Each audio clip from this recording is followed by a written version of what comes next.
conversation between her and Mama. And I know she's told it several times. I was hoping it would be in one of her videos, but I haven't found it. So she has story time like 2 different times throughout her videos. One is about her DV survival, and the other one is about her life. But it stops short of her meeting Mama.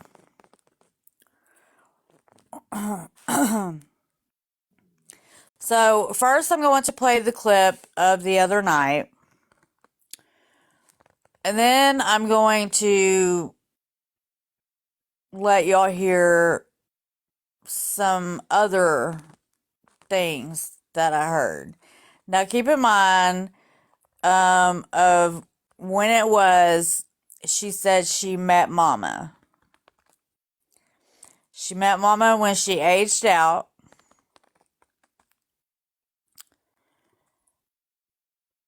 At 18, and she was pregnant. She went to a homeless shelter where Mama worked.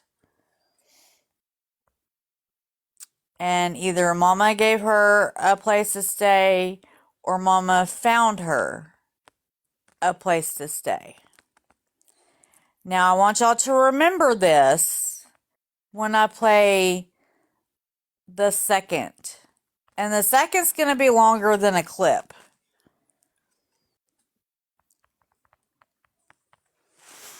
Hi, Sunshine. Okay, so the first one, let's see. Hey, Sally.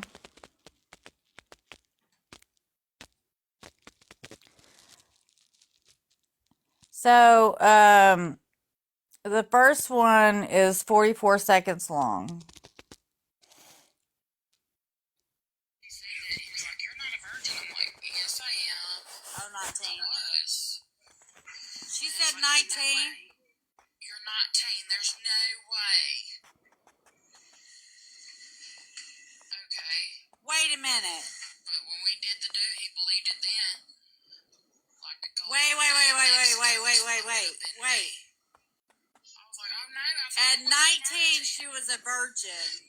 But at 18, she was pregnant. Do y'all hear me? At 19, she was a virgin. At 18, she was pregnant. He said that. He was like, "You're not a virgin." I'm like, "Yes, I am." Oh, 19. I was. Okay.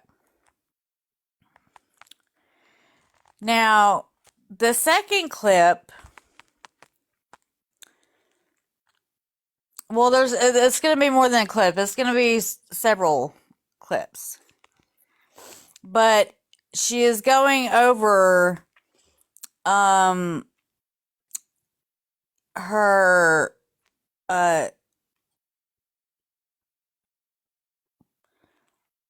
the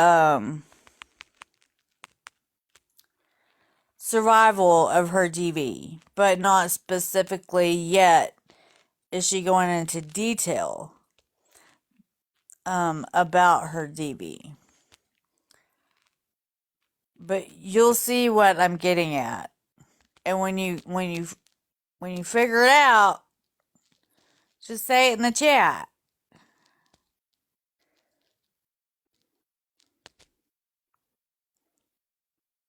I am on a healing journey from surviving my domestic violence marriage.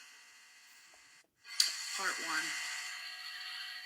So, in 2008, I was 18, and I was homeless on the streets.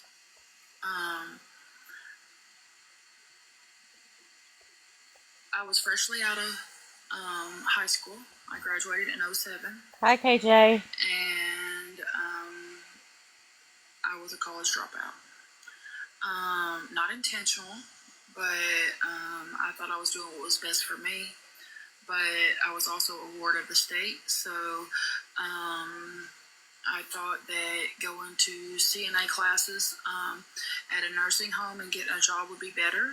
But I did not realize that if I enrolled myself out of college, that I would be dropped from the state's custody. So when that happened, I became homeless. I spent many nights on the streets, and I would say about a month I had got tired, and so I went back to the college, and I was going to try to enroll, you know. And so when I went, I literally showed up at the college with my suitcases. I would like tote them everywhere. I didn't leave my suitcases behind. And so I talked to this lady, and she was like, I don't think college is the best for you right now. She said, my husband is a job recruiter for Job Corps, and I think it would benefit you better, get you off the streets for one, and for two, it would be better for you. So I would like for you to go talk to him. So she called him and told him my situation. And I started heading that way. So it took me about an hour to get there.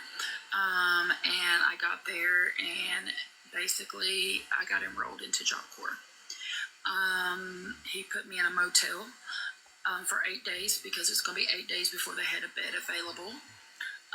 And so he paid for my motel stay. He also went to the store and bought me food. Well, actually, no, he didn't. He bought me pizza.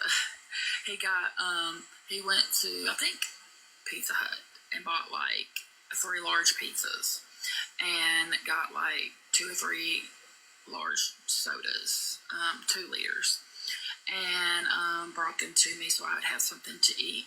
And when that food ran out, I think about 4 days later, he came back with some more food.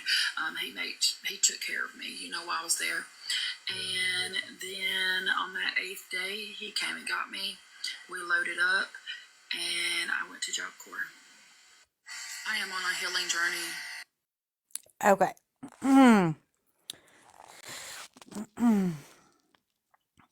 Anybody have any questions? Yes, Robin.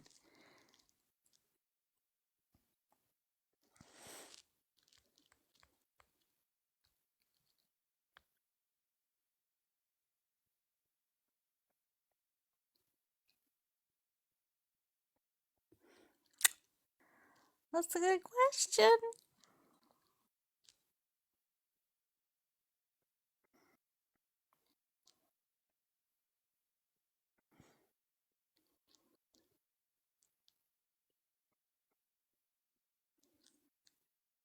Oh, you're going to have more. Should I keep going and let y'all listen to everything that I found, or do you want to go in parts?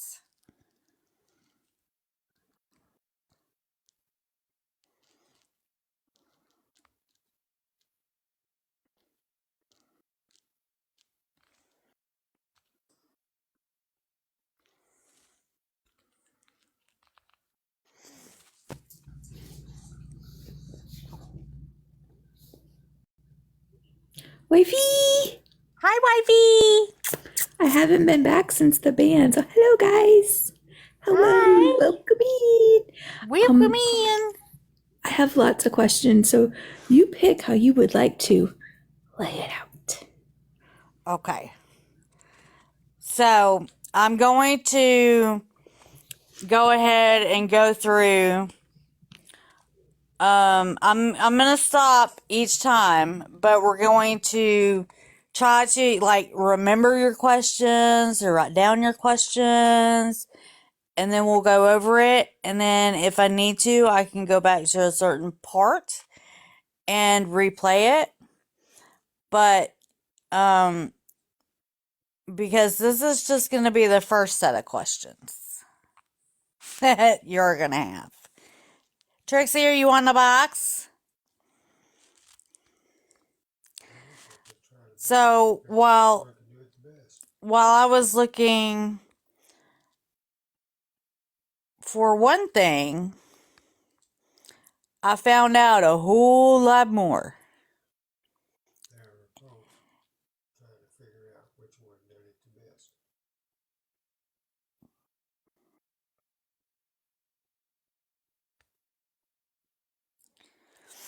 Okay, so on to the next clip.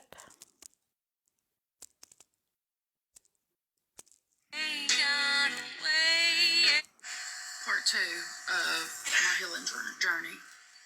So, Demand Justice. This is Domestic Survivor 1. We are going over some, I'm going to say, inconsistencies. Discrepancies in the said story of the journey that we are watching unfold. Yep. So I went to Job Corps, and my intentions was to go, and 1, I would be off the streets. 2, I would have food. I would have everything that I need. And 3, I could pick up a trade. So I was there a month, and I did none of those things. I actually found someone, and for me, it was love at first sight. And I think it's because he gave me the love and attention that I've had always wanted. Growing up, I didn't have loving and supportive family. Family. So he showed me that attention. He showed me that love, and I fell over hell over heels for him. So he ended up getting kicked out of Job Corps, and I was devastated. I wouldn't get up out the bed. I wouldn't go to trade. I wouldn't do nothing I was asked to do. I wouldn't go to roll call. I wouldn't go to eat. I literally wouldn't do anything. Well, the summer came, and I had talked to him.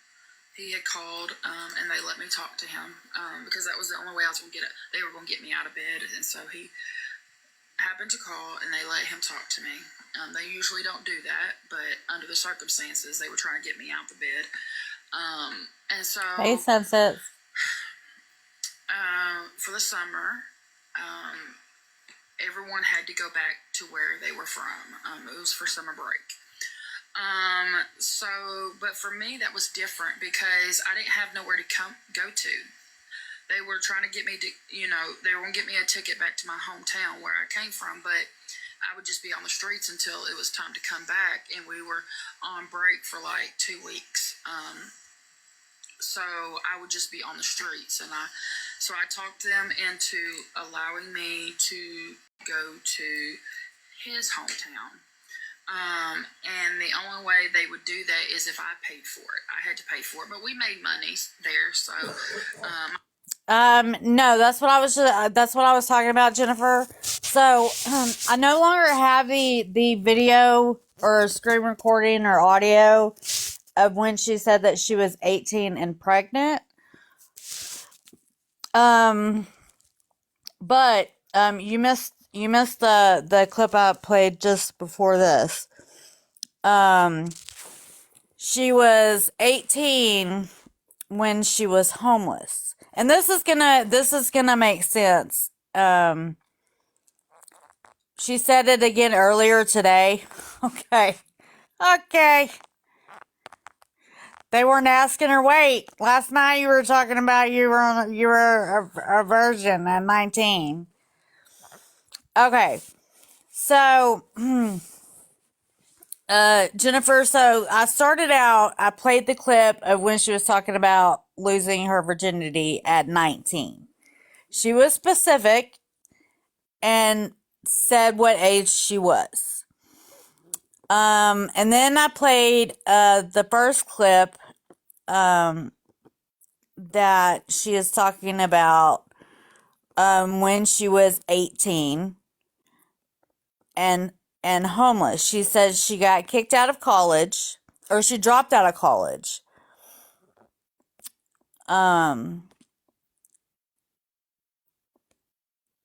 But she did not know. She dropped out of college because she was gonna do CNA classes and work at a nursing home.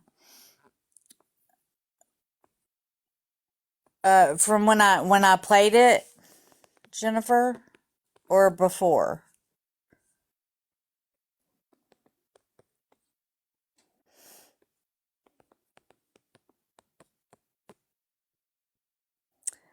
Okay, yeah. So all of that was when she was 18.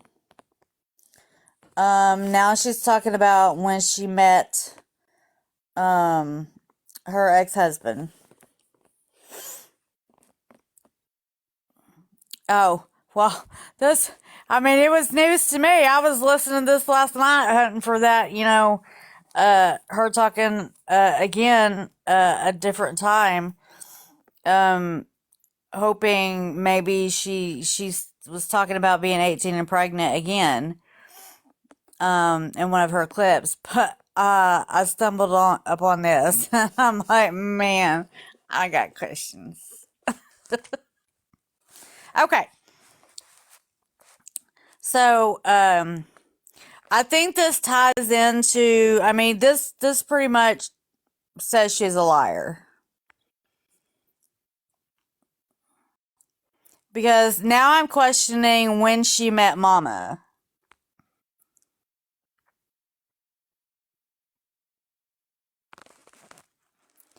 Because she said she met Mama when she was homeless, 18 and pregnant, and Mama helped her, or Mama let her move in with her, was the first story. And then the second one, she changed it up and said that Mama found her somebody to take her in.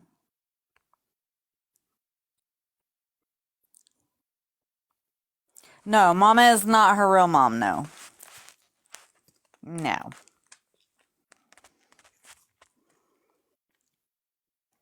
My ticket was only like $20, so I was able to pay for my ticket to where he was. So I went down there, and I had every intention of going back to job court. I was just going to go down there during the break, and I was going to stay with him and his mother. And that was the plan on mine and his end. So he arrived at the bus station on the church van to pick me up, and he took me home. Part 2 of part 3 of my healing journey. So, the major first red flag for me, at the time, it wasn't a red flag. I had no idea what I was doing. But anyway, so we got to his house, and he said, I'm going to have to let you know that my mama's not going to like you. And I was like, okay. So he took me in, and he said, Mom, I want you to meet my girlfriend. And she turned around and looked, and the look on her face, I was so confused. I never understood, I never even heard the word racism. Like, I didn't know that was a thing. I was not, like, I was so blind, like, I had no idea. I remember her telling him, how dare you do that? Or whatever. He had already asked her if I could stay, and she said yes. But she didn't know I was Caucasian. And so she was like, no, she can't stay here. And so I had nowhere to go. So I slept on her front porch. She had one of those screened in front porches, and there was a couch out there. And for months, that's where I was. I was not allowed in the house. I had to walk down the road to the college to go to the bathroom. I was served meals outside. If I was thirsty, I could knock on the door and someone would answer it, and they would get me something to drink. To take baths, I would have to stand at the back of the house, and I took a shower when he took a shower because there was a window in the tub, and he would open that window and hold the water out. So I could wash my hair, wash my body, whatever, while he was showering. And Now, hold up. You were outside.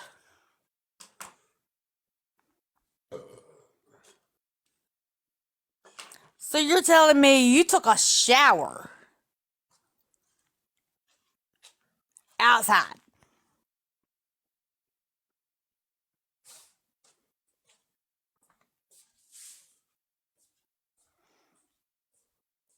With no clothes on?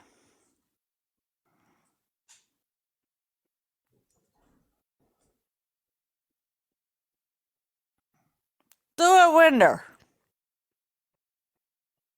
Months. Months, Emery. There's an S on that. Hi, April.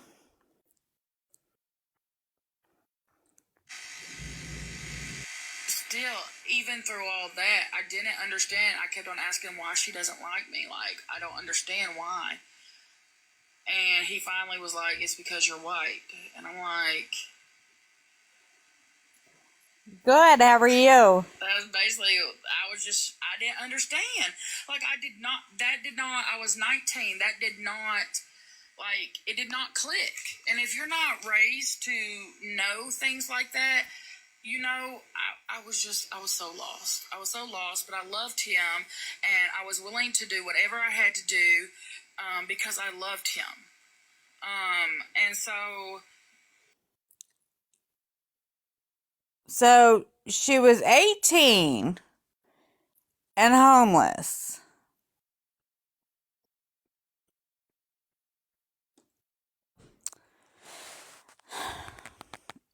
And then she went back to the college to try to start going back to college. And instead, she hooked her up with Job Corps. So she signs up for Job Corps. She goes to Job Corps.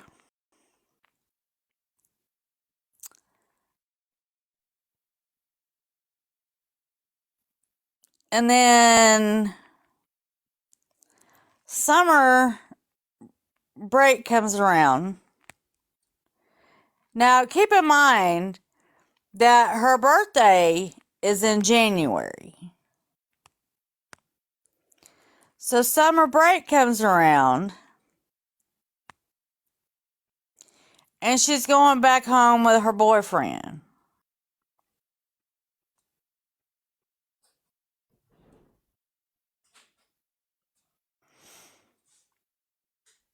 But all of a sudden, she turns 19.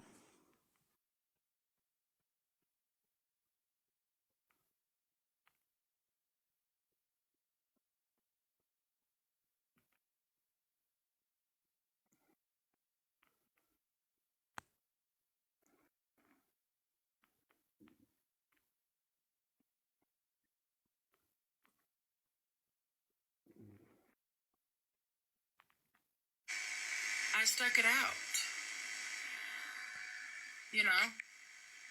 part three of my healing journey. So anyway, the only time I ever came in the house was when nobody was at the house.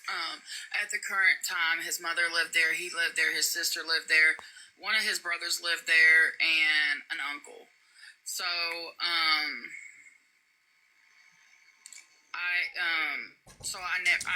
we never went into the house except for when nobody was there. So I got to go in then, and that's when we would do the do. Anyway, I ended up getting pregnant, and before I found out I was pregnant, I ended up going to a shelter. So now she was pregnant when she was 19.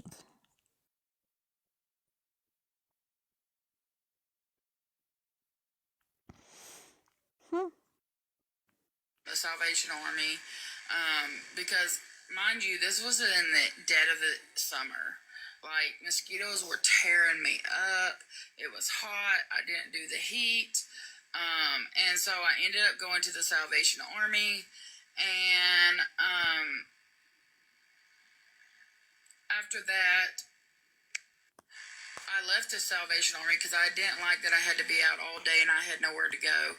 And I just wanted to be with him. That was it. I just wanted to be with him. And so he ended up moving out of his mama's house, and he ended up getting a motel. And most of our marriage, most of our life together was spent in and out of motels. We've had a couple places on our own, but we didn't have them long because he wasn't for paying bills. And so That's okay, Tracy. I know, sunshine. I ended up getting in. Well, before I left the Salvation Army, let me back up. Before I left I actually got put out of the Salvation Army. And so, because me and this girl got into it. Anyway, over a damn razor. Anyway. I mean, if your attitude is bad enough that you get kicked out of the Salvation Army because you arguing with some bitch over a fucking razor.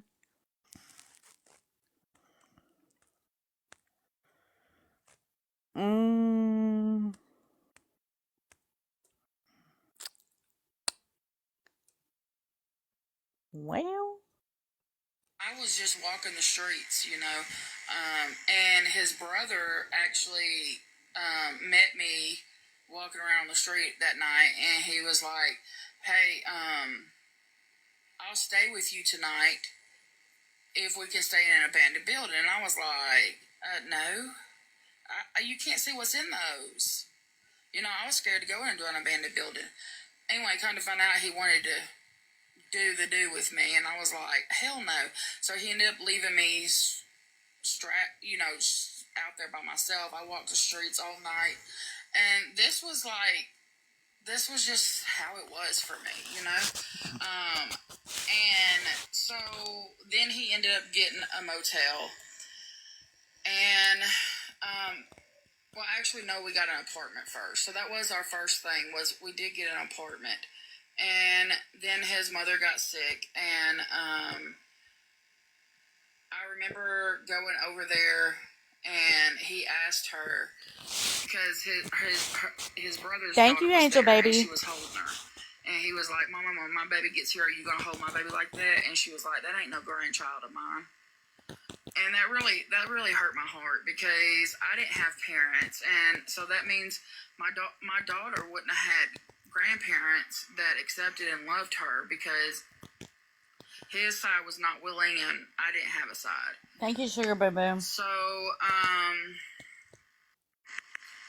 anyway, the only time I ever came in the house. So a lot of the abuse did not start until later on. He was very controlling. He would work at Walmart, and he would work graveyard, and if I didn't answer the phone at like 2 o'clock in the morning on his lunch, he would accuse me of doing everything under the sun. He even said that the baby wasn't his because he don't think he can have kids. And so anyway, it was just always stressful. I remember the night that my daughter passed. He had called me at 2 o'clock in the morning, and I would pray at night that I would hear his calls, so he wouldn't scream and holler and do what he does. Anyway, I slept through the ring. I heard the last ring, and I woke up, and I was like trying to hurry up and call him back, and I was like, I'm sorry, I was asleep. And he's like, no, you're cheating on me, da da da. And we had got into it, and he told me, he said, I hope that baby dies so I don't have to deal with you ever again. And that's basically the most I remember of this conversation. Like, after that, I don't remember what we talked about, how it went, or nothing like that. And then about 7 o'clock that morning, I started bleeding real bad, and I ended up going to the hospital, and I gave birth to my daughter, who was deceased.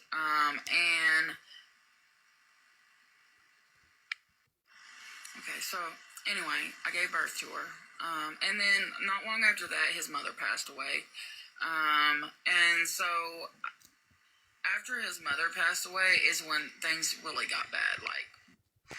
So, welcome back to part 6 of my healing journey. So, like I said, after his mother passed, it seemed like everything got worse. I wasn't allowed to have any friends. Anytime I would make friends, he would call them and make up false accusations. Okay.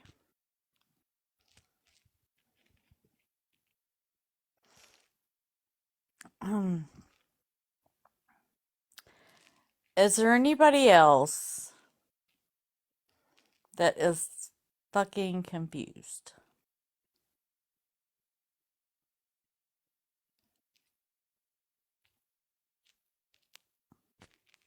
Oh, it's okay, Simone.